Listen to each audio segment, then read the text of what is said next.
Olá, está no ar mais uma edição do Justiça do Trabalho na TV, produzido pelo TRT de Santa Catarina.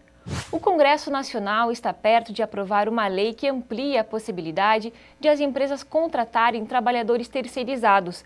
A indústria têxtil aderiu à terceirização há pelo menos 2 décadas, dividindo a sua produção em facções.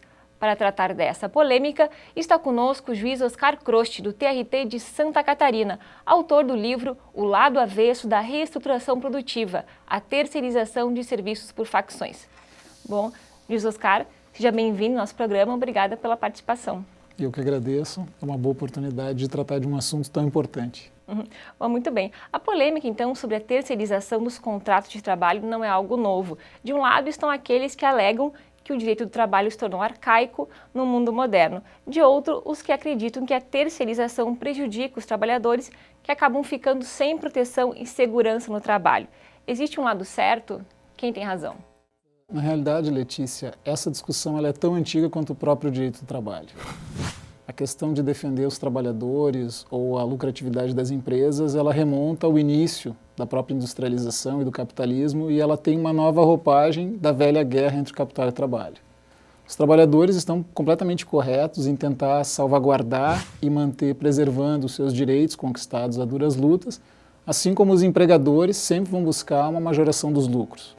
A questão realmente mais importante é saber se uma delas deve prevalecer totalmente ou os interesses devem ser harmonizados. Existe uma grande parcela da sociedade que acha que os empregados têm muitos direitos e as empresas muitas obrigações. Por isso, esses levantes em prol da flexibilização e também da desregulamentação das leis que protegem o trabalhador. Qual é o mal entendido dessa questão? Na realidade, esse é um embate muito mais ideológico do que técnico. Nunca há direitos demais, assim como nunca ocorrem obrigações em demasia. O que acontece hoje no Brasil é uma desorganização, principalmente tributária, que de fato sobrecarrega as empresas e onera toda a escala produtiva. Como depende de lei, e o Congresso Nacional nesse ponto ele é bastante moroso para fazer a tão esperada reforma tributária, os empresários acabam focando em outros pontos mais fracos e sensíveis, como por exemplo o custo do trabalho. Ao contrário do que muito se diz no Brasil, que a diminuição dos direitos dos trabalhadores poderia trazer competitividade às empresas, isso é uma falácia. E essas falácias muitas vezes não são enfrentadas na sua completude. Por exemplo, a carga tributária no Brasil é a maior do mundo, isso é um fato. Ela onera a cadeia produtiva, inclusive o próprio consumidor, que é o trabalhador. Mas a mão de obra em outros países nos quais o Brasil se espelha são infinitamente maiores, como Japão, Estados Unidos, Coreia, Alemanha, Itália, França, Espanha. E outra coisa, desonerar uma parte da carga produtiva não significa necessariamente desenvolver o país economicamente. O que eu quero dizer com isso? Esse trabalhador, enquanto custo da produção, ele ao mesmo tempo ele é consumidor desses produtos. Reduzir os seus direitos, diminuir a sua remuneração direta e indireta, significa completamente enfraquecer o consumidor nacional. E geralmente o que acontece em países que adotam um discurso flexibilizador e de terceirização é que há um empobrecimento da sua população, uma quebra das empresas menores, que são as que mais empregam, e uma concentração de renda muito grande, causando mais desigualdade e menos desenvolvimento.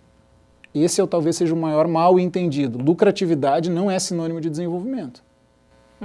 E a questão do custo do trabalhador, você poderia dar um exemplo para a gente, assim, realmente o que é esse custo do trabalhador que as empresas tanto falam?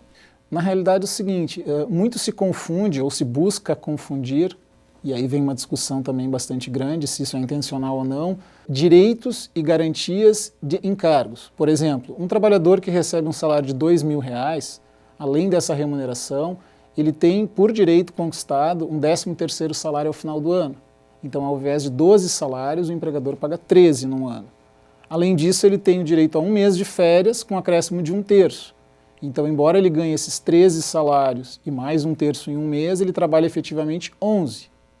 E por aí existem outras parcelas que são agregadas de acordo com a atividade, como adicional de horas extras, caso haja prorrogação, um adicional noturno ou outras verbas dessa natureza. Custo do trabalho efetivamente não é apenas isso considerado, porque sobre a folha de salários há outras contribuições. Por mês, o empregador deve recolher 8% à conta vinculada do FGTS. Além disso, ele recolhe 20% de INSS e algumas atividades até mais. Esses são os custos que o trabalho tanto reclama. Bom, muito bem. Em entrevista concedida recentemente ao jornal O Globo, o novo presidente do TST, ministro Ives Granda Filho, defendeu a flexibilização dos direitos trabalhistas como saída para a crise. Imediatamente, a Associação Nacional dos Magistrados da Justiça do Trabalho, ANAMATRA, divulgou uma nota contra as afirmações feitas pelo ministro. Nesse cenário, a terceirização é a única forma mesmo de combater a crise econômica? Olha, primeiramente é muito complicado falar sobre opiniões pessoais de colegas ou de qualquer agente político nesse quadro recessivo que nós enfrentamos atualmente. Vozes surgem em todos os cantos e cada um tem uma solução. Não há uma solução única e mágica. Há soluções paliativas para enfrentar o momento recessivo, mas tanto a ANAMATRA quanto o ministro-presidente deram a opinião daquilo que entendem que no momento seria o adequado. Particularmente, eu entendo que flexibilizar e terceirizar não resolveria a crise, até mesmo porque, se estudados os últimos 200 anos do próprio capitalismo, essas crises não só são esperadas, como elas são desejadas. E crises são momentos em que há crescimento, porém um crescimento de apenas algumas empresas e alguns segmentos. O segmento bancário, com o aumento dos juros, financeiras, eles se beneficiam muito disso. Então, terceirizar seria uma solução mágica, mas que no médio e no longo prazo traria um retrocesso social e uma perda do poder aquisitivo dos trabalhadores. Bom, muito bem.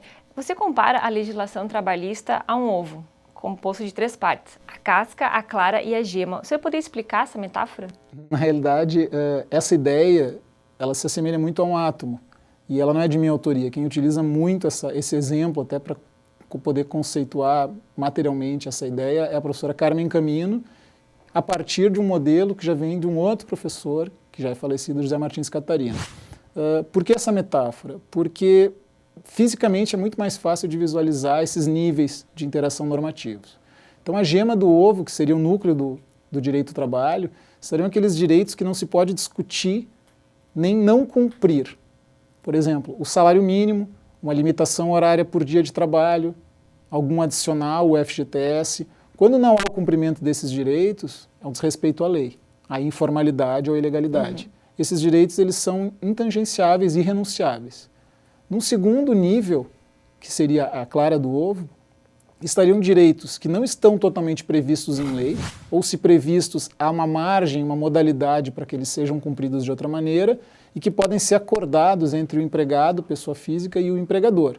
E esses direitos eles agregariam ao contrato individual. Que direitos seriam esses? Adesão a um plano de saúde, ou então a um transporte coletivo fornecido pela empresa, ou alguma associação que é criada. Não é obrigatório, mas uma vez incorporado, ele não pode ser mexido.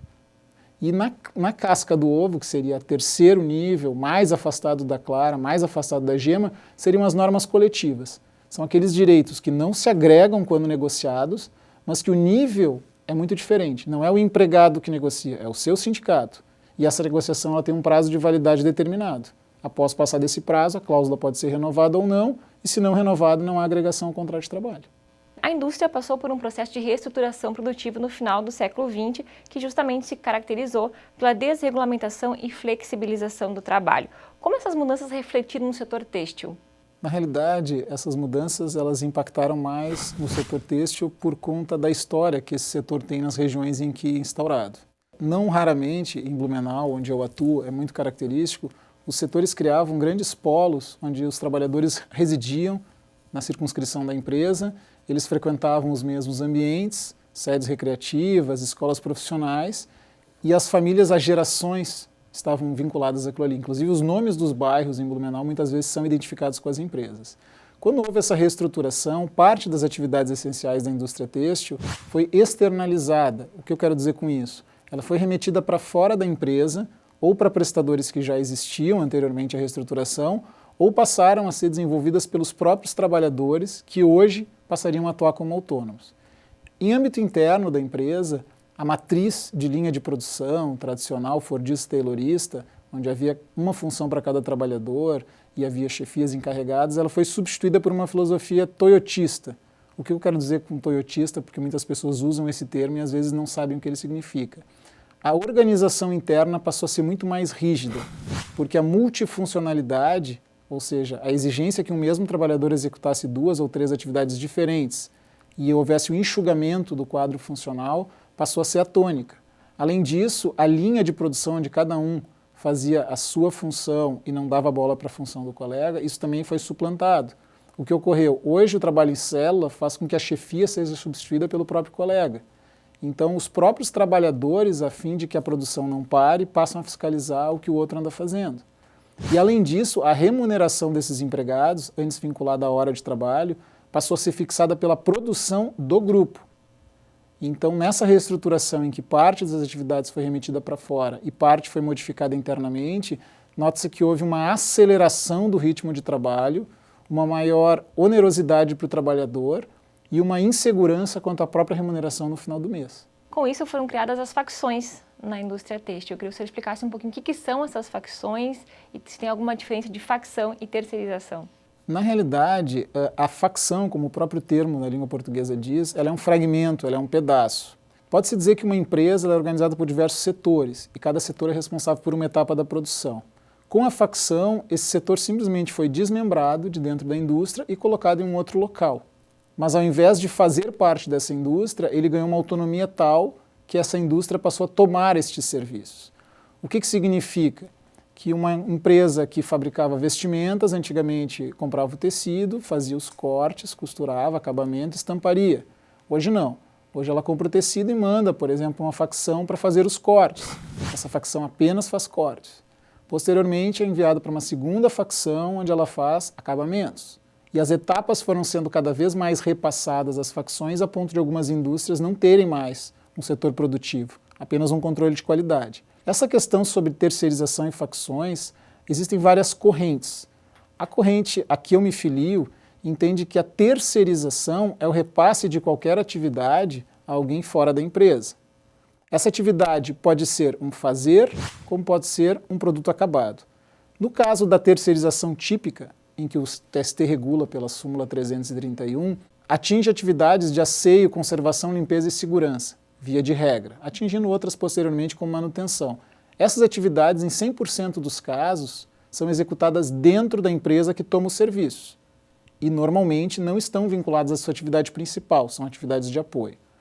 Na terceirização por facções, o que ocorre é um desenvolvimento de uma atividade fora da indústria, em que não importa o fazer, importa o resultado desse fazer, ou seja, o produto acabado. E neste caso, a atividade está relacionada ao essencial da indústria, à atividade fim. Há quem defenda o contrário, de que terceirização é apenas dentro da empresa e quando é fora é uma relação de outra natureza, comercial, cuja essência não se sabe exatamente. Mas essa corrente, a meu ver, ela não se sustenta. Bom, aproveitando que o senhor comentou aí sobre a súmula 331 do TST, que responsabiliza de forma subsidiária a tomadora de serviço pelo não pagamento das obrigações trabalhistas da empresa prestadora de serviço. No caso das facções, como que a jurisprudência vem se consolidando? Essa questão é extremamente importante, inclusive desde que eu tive o primeiro contato com as facções no ano de 2007, quando eu cheguei em Blumenau como juiz, há decisões em vários sentidos por fundamentos diversos e que muitas vezes são incompatíveis. Então, eu poderia dizer o seguinte, no caso da terceirização ser considerada facção, a responsabilidade se daria pela aplicação da súmula. Mas há entendimentos no sentido de que se não houver a exclusividade na prestação de serviços, a empresa não responderia perante os empregados da facção. Outros entendem que se não houver a pessoalidade, igualmente não teria como responsabilizar. De minha parte, eu entendo que, havendo o repasse a terceiros, com base na responsabilidade civil do próprio Código Civil, essa atividade é uma atividade de grande risco, responde simplesmente pela função social do contrato. Esses outros elementos eu considero acessórios, e o principal seria justamente esse repasse a terceiros. Então, na verdade, as duas correntes aí não está nada definido ainda. Não há nada definido, inclusive no nosso tribunal aqui em Santa Catarina está para ser julgado um incidente de uniformização justamente pela disparidade das decisões. Que há juízes que defendem um ponto de vista, outros que entendem um segundo e correntes ainda minoritárias. No caso de Blumenau, que o senhor atua lá, como distinguir uma facção chamada, digamos, de fundo de quintal, onde não tem condições adequadas para o trabalhador, de uma facção regular que, enfim, garante aí para o trabalhador os seus direitos? Olha, na verdade, como membro do Poder Judiciário, eu não tenho como fazer essa triagem prévia e sequer há levantamentos oficiais sobre isso. Em conversas informais com os sindicatos de trabalhadores, o que foi dito é que, embora essas facções abriguem trabalhadores do ramo têxtil e do vestuário, a nenhum desses dois sindicatos é permitida a entrada. Então, o que acontece? A categoria têxtil, que já chegou a ter perto de 45 mil trabalhadores na cidade de Blumenau, hoje tem 28 mil, mas estima-se que pelo menos 30 mil, além desses 28 mil, estejam trabalhando em facções, regulares ou não. Mas mesmo as regulares não franquiam a entrada do sindicato nesses locais. Então, digamos que a facção por si só, pela sua atividade, ela tem um maior ou menor grau de informalidade, mas ela nem sempre está às claras com aqueles que poderia estar. Bom, Luiz Oscar, as facções geralmente funcionam em regime de fidelidade, ou seja, trabalham para uma única empresa. No caso, por exemplo, da indústria romper esse contrato de trabalho, o que acontece com essa facção? Na realidade, como há um cliente único e essa facção existe apenas para a produção do tomador, a qual ela é fidelizada, ela imediatamente fecha as portas e não consegue obter um novo cliente, podendo ou não pagar os trabalhadores que vão ser despedidos. Isso acaba gerando uma demanda muito maior para a justiça do trabalho. Com certeza, porque anteriormente a essa reestruturação produtiva e essa externalização de atividades, os contratos dos trabalhadores têxteis eram de muitos anos. Então a rotatividade era muito pequena e a inadimplência era menor ainda. Hoje, um mesmo trabalhador, num período de 5 anos, ele pode ter praticamente 3 a 4 demandas buscando os mesmos pagamentos de sempre, horas extras e rescisórias. E muitas vezes o dono, ou faccionista, como é chamado, não teria essas condições de arcar com todos os custos de uma rescisão contratual. Olha, muitas vezes eu acho até generoso utilizar esse termo, raramente, se não nunca, porque quando ele já não consegue mais pagar é porque ele já utilizou todos os recursos que estavam disponíveis. Bom, muito bem. As ações envolvendo as facções aumentam a cada ano em todo o país, tornando um fenômeno nacional que atinge também a integridade física dos trabalhadores. Diante disso, como é que deve ser a atuação da Justiça do Trabalho? Na realidade, a Justiça do Trabalho ela atua por demanda, né? A responsabilidade pelo julgamento dessas ações, ela depende muito menos dos juízes do que do Ministério do Trabalho, na investigação e adequação, e do Ministério Público. Recentemente, lá na região do Vale do Itajaí, houve ações civis públicas promovidas pela Procuradoria de Blumenau, buscando a responsabilização das empresas tomadoras quanto às regras de ergonomia e segurança do trabalho nas facções. Foi uma demanda muito grande, que envolveu uma grande polêmica, mas que ela no final não logrou o intento que o procurador buscou. Mas, na verdade, deve-se investir muito em prevenção, não tanto em indenizações. Muito bem. O risco de adoecimento de quem trabalha nas facções é muito maior em função da precariedade das instalações, que, via de regra, são montadas na casa do trabalhador. Durante o estudo de caso que o senhor realizou na região de Blumenau, em Santa Catarina, quais foram as principais diferenças entre o trabalho numa grande fábrica, por exemplo, e numa facção? Olha, as diferenças são imensas, são inegáveis e são de diversas ordens. Não se fala só em conforto, mas se fala realmente em segurança do trabalho. O primeiro elemento é a limitação da jornada. Um trabalhador numa grande indústria, via de regra, atua em 3 ou 4 turnos, ele não tem como fazer horas extras, porque justamente ele vai ser substituído por um colega do turno seguinte. Um trabalhador de facção não trabalha em turnos e, justamente por receber uma remuneração por produção, não por hora, ele tende a elastecer essa jornada até 12, talvez 14, 16 horas. Esse é o primeiro elemento. O segundo é toda a preocupação com a ergonomia. Nas grandes indústrias, além de ambulatório, a ginástica laboral e pausas regulares com intervalos para alimentação e descanso. Quem trabalha em regime de produção por peça não pode parar, não deve fazer pausas regulares e tampouco tem um ambulatório à sua disposição em caso de necessidade. Outra coisa que acontece muito comumente é justamente a medicação. Os trabalhadores de grandes indústrias, caso precisem de uma consulta ou de um atendimento médico, eles têm as faltas abonadas, os dias de trabalho perdido. Quem trabalha em facção e perde o dia, perde o vencimento daquele dia. Não raras vezes os trabalhadores, além de doentes, se automedicam para resistir a essas jornadas extensas. E as diferenças não param por aí e podes imaginar o que acontece com um trabalhador em 2 ou 3 anos de atividade nesse ritmo. Bom, o senhor fez então esse estudo e lançou um livro que se chama então, que a gente comentou na abertura do programa, O Lado Avesso da Reestruturação Produtiva à Terceirização de Serviços por Facções. Que conclusão o senhor chegou? E eu queria que também o senhor desse um exemplo aí de alguns depoimentos colhidos desses trabalhadores. Olha, as conclusões elas são todas incipientes a partir de um problema que é pouco estudado. Essa talvez seja a primeira constatação. É um assunto extremamente importante, principalmente em regiões industriais, e que é subestimado pelo poder público. Poder público como um todo, poder executivo, legislativo e judiciário. Acho que a sociedade civil tem que enfrentar esse problema, porque pelo ponto de vista econômico a indústria já assumiu essa opção, mas o subproduto dessa atividade, que é o adoecimento, a queda de renda e até a fragmentação da comunidade em que se desenvolve, não está sendo debatido. O segundo ponto seria saber se o judiciário trabalhista está ou não apto a entender a profundidade dessas mudanças. O mundo se modernizou, se globalizou, os grandes grupos econômicos estão atentos a isso, mas será que o judiciário está capacitado para compreender o quão graves são essas atividades ou vai adotar uma medida de salvaguarda para uma crise cíclica que nós estamos vivenciando? Em relação aos depoimentos, as questões foram extremamente importantes pelo seguinte, o conhecimento que eu detinha sobre facções vinha da minha atividade prática. E como eu falei, o judiciário é um órgão que atua por provocação. E as provocações são versões trazidas pelos advogados. Então apenas aquilo que era judicializável vinha. E há muitas coisas por trás do próprio conflito e das facções que não são judicializáveis, como o sofrimento dos trabalhadores, a perda da identidade profissional, do senso comunitário, de uma questão familiar. Eu cheguei, por exemplo, já que questionado sobre isso, a entrevistar uma trabalhadora que afirmou que trabalhava com seus 13 irmãos dentro de uma mesma empresa, porque todo o bairro trabalhava naquela empresa. E sempre que algum dos envolvidos em algum problema era da sua família, jamais o trabalhador era chamado para ser esclarecido ou ter atenção, né? Chamavam os irmãos e pediam que os irmãos alertassem aquele que cometeu uma falta para que não acontecesse novamente, pois senão todos pagariam por aquilo. Então as relações entre o público e o privado, entre o profissional e o particular se misturavam muito. Os bairros eram formados por operários de uma indústria, os clubes de futebol amador eram daquela indústria, a sede recreativa tinha o nome da indústria, o hospital, a própria escola das crianças, o transporte. Então o que eu noto, por exemplo, no caso específico de Blumenau, é que o estado social que no mundo foi assegurado pelos governos, lá foi implantado pela iniciativa privada.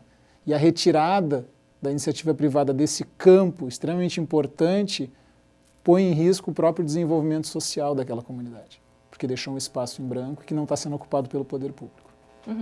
Bom, José Oscar, infelizmente nosso tempo chegou ao fim, mas eu queria deixar a palavra então aberta para o senhor encerrar o programa de hoje. Olha, é uma oportunidade ímpar estar aqui, depois de tanto tempo e vários convites. E eu gostaria de deixar bem claro que essa pesquisa que foi feita, ela jamais vai trazer conclusões sobre um tema tão complexo e profundo. Até mesmo porque a pouca bibliografia e os estudos que existem são em outras regiões a partir de olhar de outros profissionais, como saúde, administração e educação. Para mim, o mais importante é que ela seja o ponto de partida para que as pessoas instrumentalizem o conhecimento que já têm dos fatos e possam desenvolver novos estudos para que a questão seja levada com a seriedade que merece. Obrigada pela participação. Hoje conversamos sobre a terceirização e as facções no setor têxtil com o juiz do trabalho Oscar Croste, autor do livro O Lado Avesso da Reestruturação Produtiva, a terceirização de serviços por facções. Nos vemos no próximo programa. Até lá!